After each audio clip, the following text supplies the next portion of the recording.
What's good, everybody, man? It is your boy Solid back with another reaction, and today, man, we got 10 Larry Bird moments that no fan will ever forget, man. So we're gonna go ahead and check this video out, man. If this is your first time seeing your boy Solid on your screen, man, make sure y'all hit that like button and subscribe to the channel. Turn that joker gray. It don't cost you nothing, and you get to check out this face every day, bro. But look, man, when it comes to Larry Bird, I think Larry Bird is one of the most phenomenal, if not the most phenomenal basketball player. His story, his work ethic, he has got to be just out of that alone. He has to be in your top 5. If you don't think he's in your top 5, I don't know what's really going on in your mind. Larry Bird is one of these guys who could pull up to any court and put the business down and walk off, and he has everybody's respect. Larry Bird is one of these players who are going to talk trash and get trashed, and it's going to be a back and forth with whoever he's talking to. Larry Bird is what we like to call a vanilla brother, if you know what I'm saying, man. But we're going to go ahead and check this video out, man. Let's get into this one and see what's going on. Larry was able to do on and off the court. It defied description. Oh. Hey guys, this is Dominique Wilkins. Hey, this is Sean Kemp. This is Gary Let me get another. Hey, this is Pau Gasol. NBA fans, what's up? This is Vince Carter. Dang, bro, hold on. Let me skip This this. is Matt Barnes. If you're an old We're going to skip it Hey, because good day. What's good? My name What's is good, Sean what's good? David, and I welcome you back to the Basketball Time Machine. I hope you're ready for your weekly dose of old school NBA basketball. yes, sir. In today's episode, I want to take a look at 10 sensational Larry Bird moments that we old school fans will never ever forget. Hey, I'm But being before one we of them, dive baby. into that, let's take a quick look at the sponsor of today's video. Today's episode is brought to you by Magic Spoon Grain-Free, 4 net grams of carbs in each serving with code Sean David. For $5 Yo, off I don't do that. It's not a bad thing on him, bro. It's just like, bro, you prolonging my video. I wanted to be good and cut for y'all. So you feel what I'm saying? He a good dude, though. I do like his content. All right, here we go, baby. Let's get into it. Now, the first moment that I want to take a look at is probably a moment that only hardcore fans remember, but that is inked into our brain. Larry Bird was never a player that was known for sensational dunks, but Oh, yeah. every once in a while he had a great one. Let's take a look. Irving missing Watch him. the shot. Oh, wow. I'll tell you, the defense is extreme. They are really working. Yeah. Put a body on him. Come on, man. Don't play with that. Face, as they say. And he got Vanilla fouled. brother. This is a honey. Watch it. Good exchange between Gerald and Bird here. He brings it up. And the He next play that we palmed can't that bitch. forget is a Larry Bird three-pointer against Clyde Drexler and the Portland Trailblazers. Let's see. Yeah. DJ again to make the inbound pass. The double team and Bird. Larry The fallout. Bow. Give me that.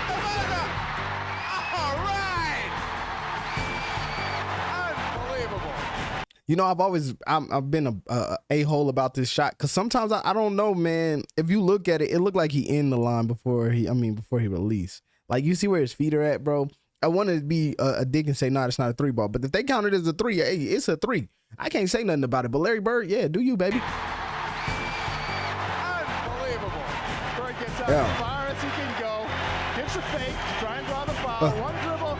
The fall away. Hail Mary prayer. Please go in shot. And there it is. Bang. To Vincent. To Bird. Over the backboard. Knock down, baby. Knock down. America's game. Let's go. That boy right there, different. Now we know that Larry Bird was known for incredible moments, but that he played an entire game or almost entire game with his left hand is just sensational, outlandish. The and left-handed crazy. game, bro. But yes, he did it. What about your thoughts on tonight's matchup? Another lineup change by the coach. He's installed Jerome Kersey in the starting lineup. Well, he's put a tiger in the tank. He feels that Jerome Kersey is going to give him some aggressiveness, particularly against Larry Bird. He'll be Jerome Kersey's guarding Larry. And I think his first 8 or 10 points were left-handed. And at that point, McHale was still coming off the bench. And so Larry scores his 6th point on some kind of left-handed shot. Bird against Kersey. Oh, what a basketball player that He really. And McHale goes, hey, Jerome, wait till he starts shooting right-handed. Change for Bird, another three-point try. Well, left hand is one thing, but when the game got close, I had to go back to the right one. I think it went right down the wire, and we might have won by 1 Can't point. beat you right there. You got to keep them under control. They don't. And the Blazers have timeout with 3 seconds. You know, we all See, the crazy thing about Larry Bird is he's competitive with himself. He's like, man, can I make this whole game? Can I win this game with my left hand? Because if I can, I'm going to do it. Let me try and see if I can do it. That's the competitive that I like to see, is when a player's like, yo, I can do this by myself with my left hand. I'm not saying Larry Bird thought this. This is just my mindset on how I think players should react and respond to certain things. Like, yo, I'm going to do this with my left hand. I'm going to cook you the whole game with my left hand. You don't see that in today's game, bro. You don't see people trying to defy the laws of basketball. Like, most people are like, yo, I'm right-handed, I'm going to do this. He's like, bro, I know I'm right-handed, but I'm going to use my left hand the whole entire game. Well, most of the entire game, man. But, man, I mean, it is what it is. I just think that's historical, bro. Like, real talk, that's historical. You're not going to find nothing like what he did. I always talk about that Larry Bird was this not athletic guy who could not jump and so on, but every once in a while he had an incredible move that he basically got out of his suitcase. So let's take a look at this incredible play. Early in the final period, watch the it. Tenacious Rockets clung to a 3-point lead. Then that low post is here. What you mean? Yeah, pull up. Follow up of his own missed 20-footer by who else? Ooh. Let's go. Red Auerbach called this the greatest play I've ever seen. I want the ball because I'm supposed to produce in situations. Sometimes I do and sometimes I don't, but I want the ball in a crucial situation. Oh, yeah. Now the next moment is probably one of my all-time favorite stories of all time. Not only Larry Bird stories, but NBA stories in general. Against the Atlanta Hawks, his 60-point game. Let's take a look. Yeah, the 60-point game. But when you played against somebody. The fall in the lap. Well, you had the Bird night. I had the Bird night. Yeah, that was a tough night, man. You know, the biggest argument that night is, well, you only scored 6 on me. You know? But nobody was guarding Bird, were they? Well, we were trying. You were trying to. No, but when a guy is literally coming up the court, calling his shots. There's nothing you can do about it. Bird talked a lot of trash. And that's in New Orleans. That's in New Orleans. In that game, we're on the free throw line, and he literally says, left side over across the 3, and you're listening to him. That's a tough feeling. Oh God. Just imagine sitting there, you somebody like, look, this is what I'm about to do to you, bro. All right, look, so I'm gonna go left. You gonna go left with me. I'm gonna fake right, come back left, and I'm gonna pull up with a jumper. It's gonna hit the glass and go straight in. You ready for this? All right, watch with me, come with me, and do it to you. I'd be like, bro, why are you so disrespectful, bro? Like, there's no reason to be that disrespectful. What did I do? What did I do to you to make you hate me that much? Well, you had to talk to me and tell me exactly what you gonna do to me on the way coming out. He come down the court again. Hey, man, I'm gonna go left behind my back, pass it to my boy. I'm gonna run in, step back out. He gonna give it back to me. I'm gonna hit a 3, bro. What you think? Hell nah, bro. I'd have been like, Larry, bro, look. At this point, y'all winning. Cut it out. Cut it out. You embarrassing me now. I'm calling timeout. Hey, coach, pull me out. He embarrassing me. And ain't nobody helping me. I'm not doing this. But, man, that's just who Larry Bird was, Buzz. He's like one of these guys who needed that. He needed that competition. He needed that. He needed to talk trash. He needed you to say something back to him. Because once you said something back to him, it was like a snap. Him, Michael Jordan, Kobe, when you talk back to these dudes, I want you to understand these 3 dudes right here are the ones who put vendettas, and they will hold them vendetta until the day that they die.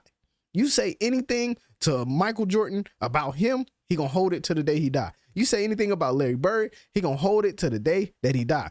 Kobe Bryant, the same way, he will hold it until the day he die. They think about that stuff morally. They feel less of a person when people don't, but I win against them, beat them at anything, talk trash, whatever. He's going to hold that to you. But that's just what I'm just trying to say. I'm just saying this, guys, if y'all going to play with people like this, if there was more players, let me rephrase that. If there was more players like this in the league, players who took that shit personal, who take it personal, the league would be so much better. Niggas don't take nothing personal no more. Hoopers don't take nothing personal no more. It's so much about this that they not taking it personal no more. If LeBron James took everything personal, there would be no doubt in my mind he would have more rings than Michael Jordan. No doubt in my mind he would have more rings.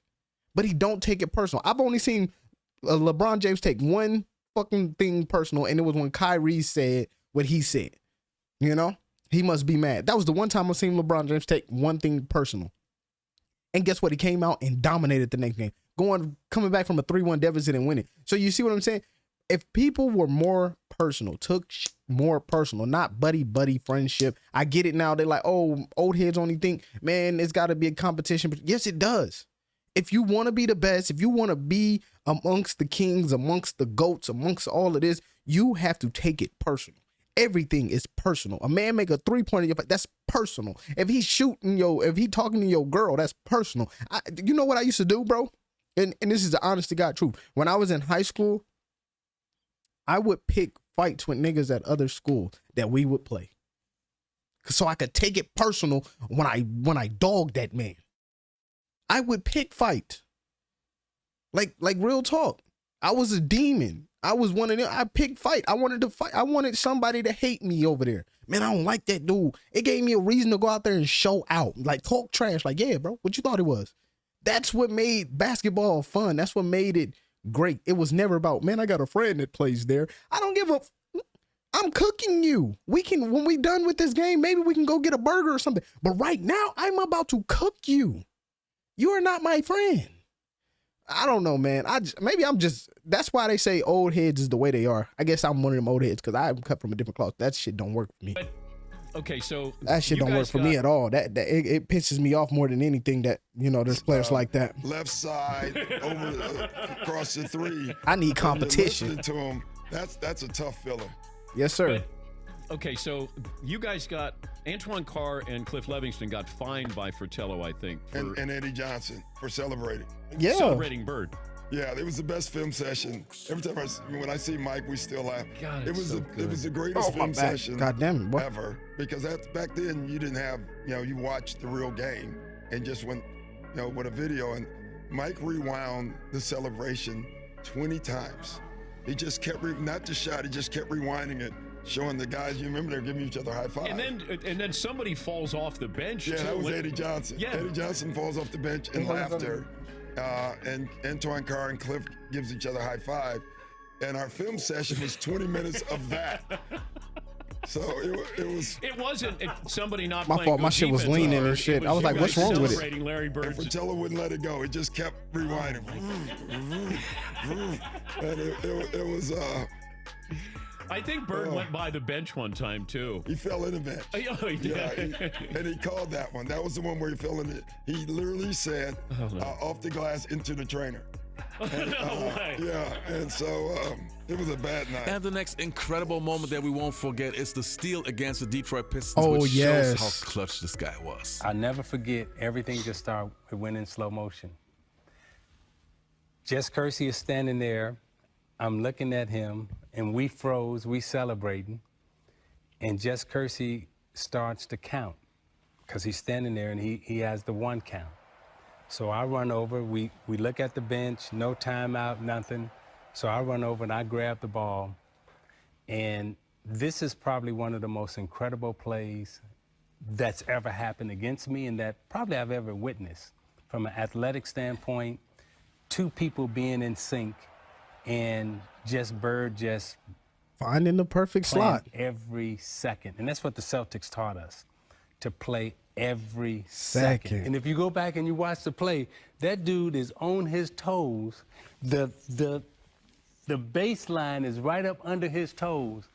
And in my mind, he must have stood there for about 5 seconds because everything was going in slow motion in my mind, right? And it's like, I'm like, and then it's a strange moment. I'm like, damn, how you doing that? And the last 2 moments are Larry Bird fights against Dr. J and Dr. Bill J. Embiid. Unfortunately, I can't show the entire video because YouTube is blocking the videos, but you will get the idea. Let's have it. They have responded to the challenge, but they got that master man there trying to find open people. C-Sting. Yo. 24-second clock slows down, and Bird and Lane Beer. Like, I want y'all to really take a look at this picture, bro. Take a look at this. Look at this man, bro. He thought this was okay. Like, I'm not saying Lambert is a horrible player, man. I am, if anything, I vouch for the Pistons more than anything because I really feel like the Lakers, the Celtics, and the Bulls left him no option but to do this. You get what I'm saying? Like, they left him no option. When you got players like Larry Bird, Magic Johnson, and Michael Jordan on your team, on teams, you leave no options but people to do something wild. They got no option but to do it. So to me, I just look at this and I say, that's overboard though. That's overboard. And I'm one of the main people who vouch for them like they had no, you gave them a reason. But that's overboard, bro. That's just me, bro. That's just too much. Hell no.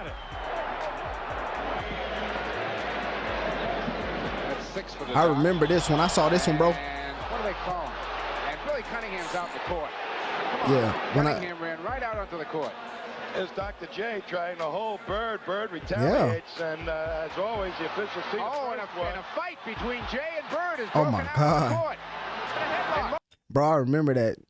When I saw it, I mean, I've watched it on YouTube. Like he said, they got it all copyrighted. I mean, not copyrighted, banned or whatever. But it is, when I say Larry throwing them bows, got Doc throwing them bows, they were throwing it. They were really fighting out there. And I mean, it is what it is, bro. I still think on this fight right here, Dr. J took the dub. On the fight with Lambier, Larry whooped his... hit him twice over the top with it. But it is what it is, man. Let me finish this video, bro. I'm just talking. Casey Jones pulls Malone off the pack. Dangers of a blowout. Yeah, man. Tempers are bound to flare, and they're coming up the court. And what do you expect, bro? Jay's got him hooked there, yeah. Got him hooked. Larry tries to get rid of him. James Harden be doing that. Better sees it. And Larry gets a little angry. Bird would not have been ejected if he hadn't thrown the ball at Lambier. That's exactly right. And Bird is the consummate cool player. I'm still in the game, right? No, you're done, bro. Get out of here. All right, man, that is the end of this video, man. If y'all guys did enjoy this one, man, make sure y'all hit that subscribe button, like this video up, man, and I'll see y'all in the next one, man. But this is what I'm talking about when I say real goons do real goon stuff. Larry Bird is one of the greatest players. He's always going to be one of the top players. It's hard to dethrone him when you've seen what he's done. There's the players who come and they do great, but they're not the greatest at what they do. Larry Bird is a person who played minute to minute, second to second, into the court. He played defense, he played offense. He was an all-around player. Maybe he didn't have the speed and the athleticism to compete at a consistent basis on the athletic level, but when it came to IQ, when it came to being persistent, Larry Bird is what we consider the pinnacle of basketball. And this is why we call him the father of basketball, man. Vanilla brother right there, man. But thank you guys for checking out this video. I'll see y'all in the next one. Peace.